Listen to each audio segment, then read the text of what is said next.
Lo que está pasando en Ucrania ahora mismo no es solo una guerra, es el reordenamiento brutal del poder mundial, y el TOS-1A es la firma que Rusia está dejando quemada sobre el terreno para que nadie lo olvide. Escucha, porque esto importa. Cuando ves esas imágenes del TOS-1A disparando sobre las líneas del frente en el Donbass, no estás viendo simplemente un sistema de armas, estás viendo la manifestación física de una doctrina militar que Occidente no ha querido tomarse en serio desde hace 3 años.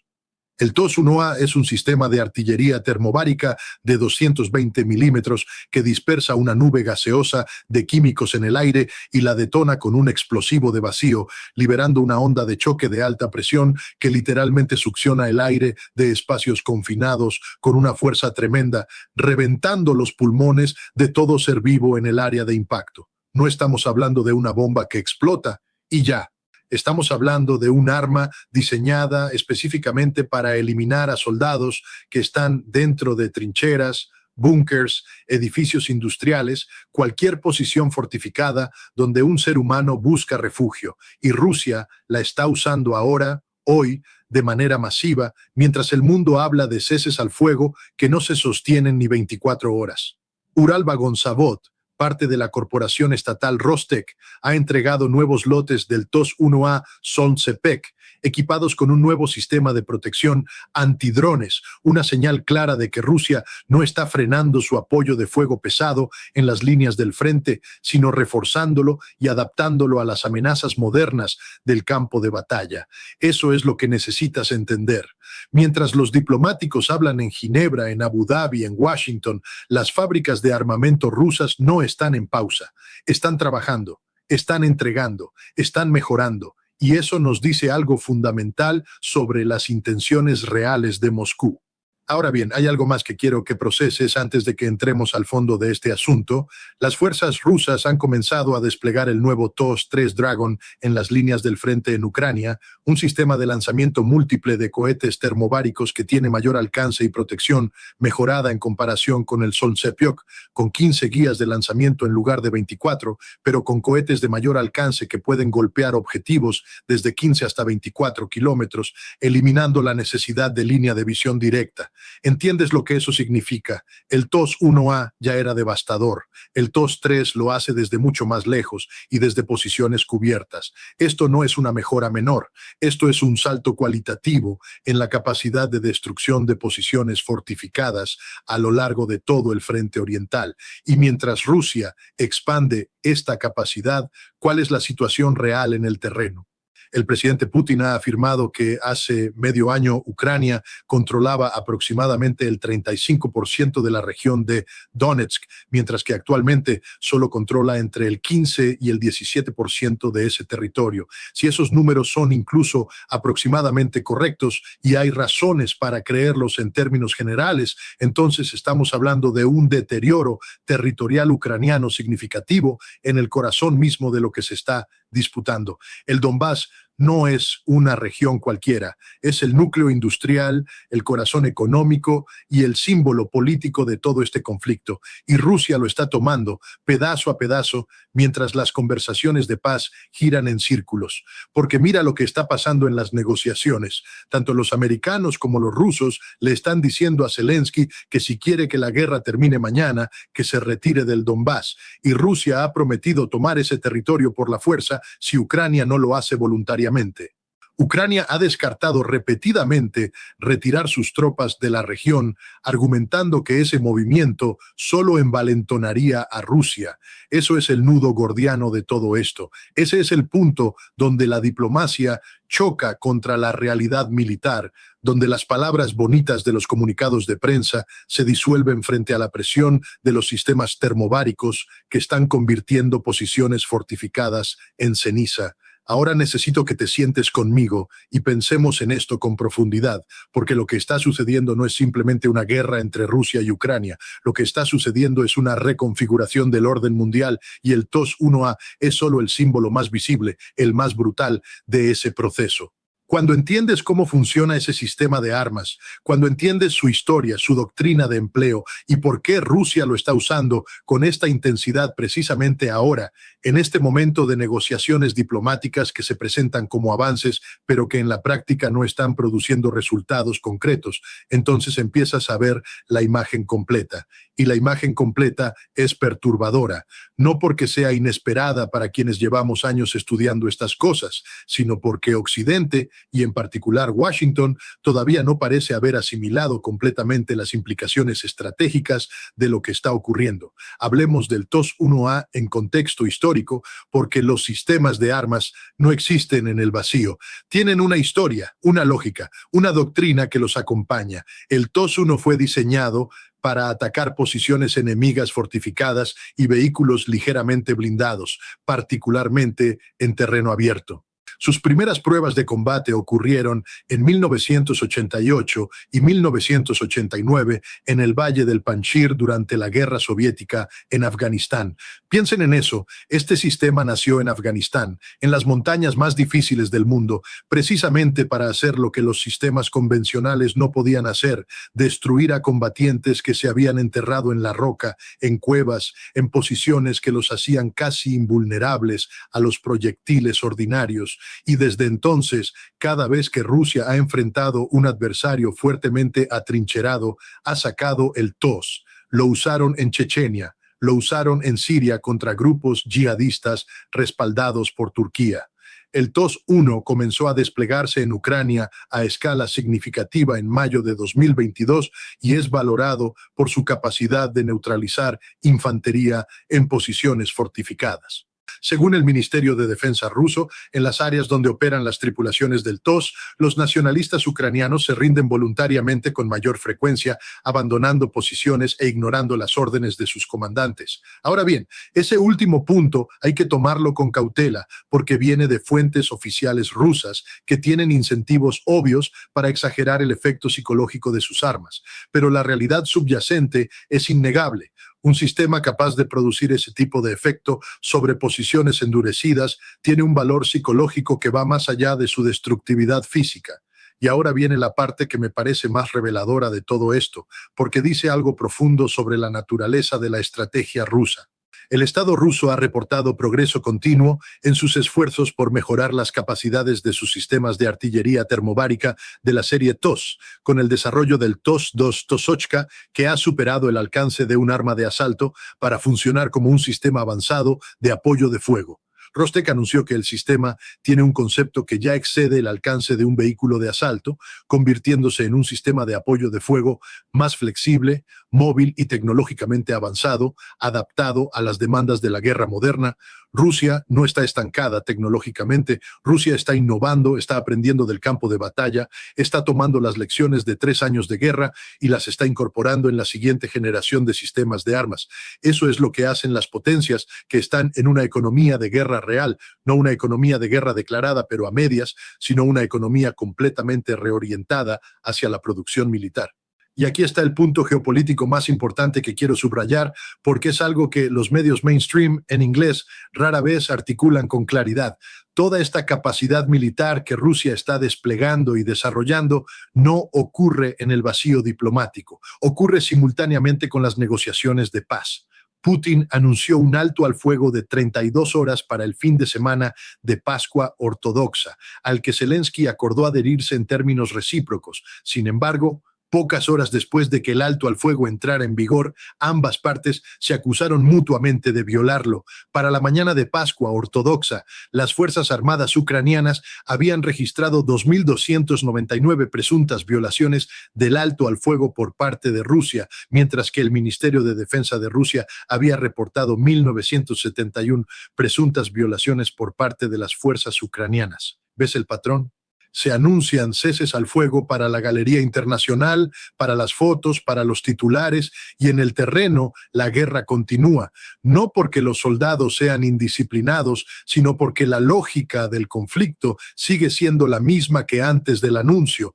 Eso me lleva a hablar de algo que incomoda profundamente a muchos analistas occidentales, pero que hay que decir claramente. Hay una desconexión fundamental entre el lenguaje diplomático que se está usando para describir estas las negociaciones y la realidad militar que se está desarrollando en el terreno. Según el informe más reciente de la misión de monitoreo de derechos humanos de la ONU en Ucrania, al menos 211 civiles fueron asesinados y 1.206 heridos en marzo de 2026, lo que representa un aumento del 49% en comparación con febrero. 49% de aumento en un solo mes. No estamos viendo una desescalada, estamos viendo una escalada.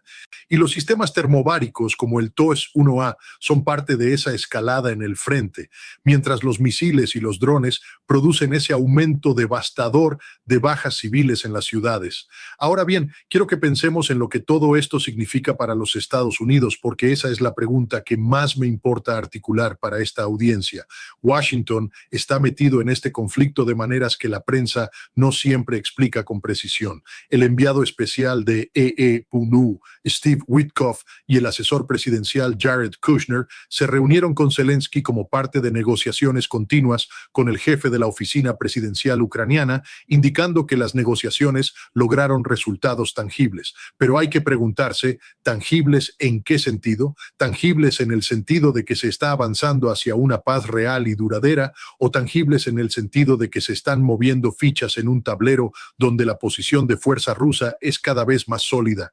Porque eso es lo que el TOS-1A nos está diciendo desde el terreno. Nos está diciendo que mientras los diplomáticos hablan, los militares actúan. Y la acción militar rusa en este momento no tiene la forma de un ejército que está buscando una salida negociada desde una posición de debilidad. Tiene la forma de un ejército que está consolidando ventajas territoriales antes de que se llegue a cualquier acuerdo. Hay una lógica fría y calculada en eso. Si vas a negociar sobre territorio, es mejor negociar teniendo más territorio. Y cada kilómetro que Rusia toma en el Donbass con el apoyo de sus sistemas termobáricos es un kilómetro que no tendrá que ceder en la mesa de negociaciones.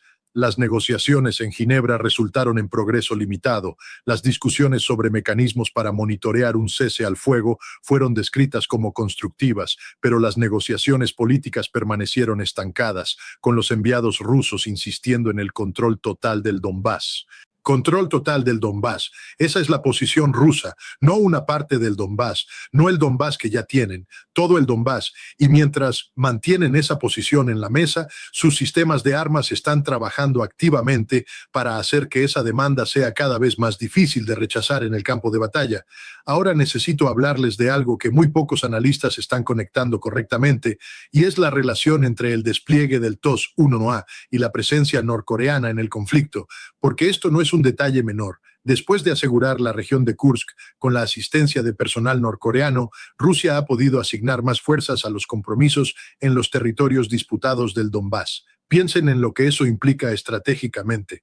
Rusia usó tropas norcoreanas entrenadas con doctrina soviética como fuerza auxiliar para liberar una región que estaba bajo presión ucraniana. Y al liberar esa presión pudo redirigir sus propias fuerzas más capaces, incluyendo las unidades que operan los sistemas TOS, hacia los puntos de avance en el Donbass. Esta es coordinación estratégica a nivel de grandes potencias. Esto no es improvisación, esto es planificación, y ese es el punto que más deberían inquietar a los planificadores en Washington, no el TOS-1A en sí mismo, porque ese sistema tiene limitaciones conocidas y Ucrania ha demostrado que puede destruirlos con drones. En septiembre de 2025, el Regimiento de Drones Aquiles de Ucrania reportó la destrucción de 2 lanzadores TOS-1A Solntsepiok, usando drones FPV en la región de Kharkiv, en el noreste de Ucrania. El problema no es el sistema de armas individual.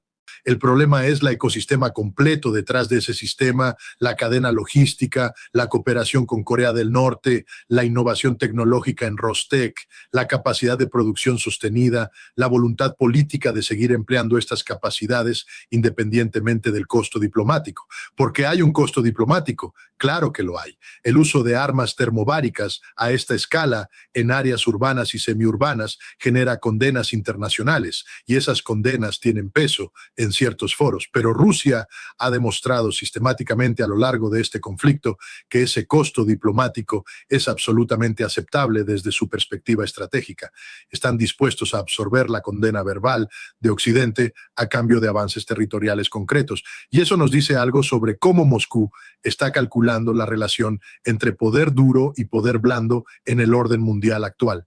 Hay algo más profundo aquí sobre la moralidad global y sus cambios, porque eso es realmente lo que muchos de ustedes están buscando entender. No solo los hechos militares, sino lo que estos hechos nos dicen sobre el mundo en el que vivimos, el uso del TOS-1A, la expansión de su producción, su integración con nuevos sistemas de protección antidrón, la introducción del TOS-3 con mayor alcance. Todo esto ocurre en un contexto donde las normas internacionales sobre la conducta de la guerra están siendo sometidas a una presión sin precedentes. Las Fuerzas Armadas de Ucrania registraron 2.299 presuntas violaciones del alto al fuego por parte de Rusia durante el periodo del alto al fuego de Pascua, mientras la ONU advirtió que las hostilidades en el frente continuaron infligiendo bajas civiles y daños a la infraestructura civil a pesar del anuncio del cese al fuego. Eso no es simplemente un problema técnico de coordinación de fuerzas en campo. Eso es la erosión práctica del concepto mismo de cese al fuego humanitario como herramienta de la diplomacia internacional. Cuando los acuerdos de ese tipo se violan sistemáticamente y sin consecuencias reales, pierden su función. Y cuando pierden su función, la única herramienta que queda en manos de los beligerantes es la fuerza. Y el TOS-1A es exactamente eso, fuerza en su expresión más directa y más brutal. Permítanme hablar también de las implicaciones para Europa, porque esta audiencia aquí en los Estados Unidos tiene vínculos con el mundo hispanohablante global, con familia en España, en México, en América Latina, y en todos esos lugares la gente está mirando este conflicto y preguntándose lo mismo: ¿a dónde va esto? El Reino Unido y Francia han propuesto establecer centros militares en toda Ucrania como parte de un plan de paz, con fuerzas europeas que participarían en el monitoreo y verificación de cualquier cese al fuego, mientras Putin ha descartado categóricamente cualquier despliegue de tropas de países de la OTAN en suelo ucraniano. Ese es el choque fundamental entre dos visiones incompatibles del futuro de Europa. Occidente quiere garantías de seguridad para Ucrania que incluyan presencia militar europea. Rusia dice que eso es exactamente lo que no va a aceptar bajo ninguna circunstancia. Y mientras ese choque permanece sin resolver, el TOS-1A sigue trabajando en el Donbass. Visto en términos estratégicos, la entrega de sistemas adicionales TOS-1A con nuevas características de protección sugiere que Rusia tiene la intención de mantener una estrategia centrada en poderosos golpes de fuego localizados contra posiciones atrincheradas y nodos críticos en Ucrania. Los mensajes de Rostek enfatizan la continuidad de la producción, la integración de retroalimentación de combate y la progresión hacia variantes más automatizadas y de mayor alcance, lo que en conjunto indica preparación para operaciones sostenidas en lugar de un ajuste a corto plazo. Operaciones sostenidas, esas son las palabras clave, no un sprint, una maratón. Rusia está construyendo para la larga duración, y esa es la evaluación que más debería preocupar a Washington mientras gestiona una política hacia Ucrania que bajo la administración Trump está moviéndose hacia alguna forma de acuerdo negociado sin que quede del todo claro qué tipo de garantías de seguridad, si es que hay alguna, va a recibir Ucrania a cambio de las concesiones territoriales que se le están exigiendo. Déjenme ser claro en algo. No estoy aquí para decirles quién tiene razón y quién tiene razón en este conflicto desde una perspectiva moral abstracta. Esos debates son importantes, pero a veces nos distraen de los hechos duros. Y los hechos duros son estos. Rusia tiene sistemas de armas que son devastadoramente efectivos contra posiciones fortificadas. Los está produciendo y mejorando a ritmo sostenido. Los está usando en el frente con cada vez más intensidad. Y está haciendo todo eso mientras simultáneamente participa en negociaciones diplomáticas. Esa combinación, presión militar sostenida más participación diplomática selectiva, es exactamente la postura de un actor que cree que el tiempo corre a su favor, que cree que cuanto más espere, cuanto más terreno tome antes de cualquier acuerdo, mejor será ese acuerdo para Rusia. Y francamente, mirando los números, mirando el mapa, mirando la capacidad industrial rusa versus la ucraniana, sin el apoyo occidental que existía hace 2 años, es difícil argumentar que esa evaluación estratégica rusa está equivocada. No me gusta decirlo, pero decir la verdad, aunque incomode, es lo único que tiene valor real en este tipo de análisis. El informe de la ONU registró el mayor número mensual de bajas civiles desde julio de 2025, con ataques con armas de largo alcance, incluyendo misiles y drones, como la principal causa de víctimas civiles, mientras que los drones de corto alcance se convirtieron en la segunda causa principal de bajas. Detrás de cada uno de esos números hay una vida humana, una familia, una historia, y eso no puede perderse en el análisis estratégico frío. La moralidad global que está cambiando no es un concepto abstracto, se mide en estas cifras.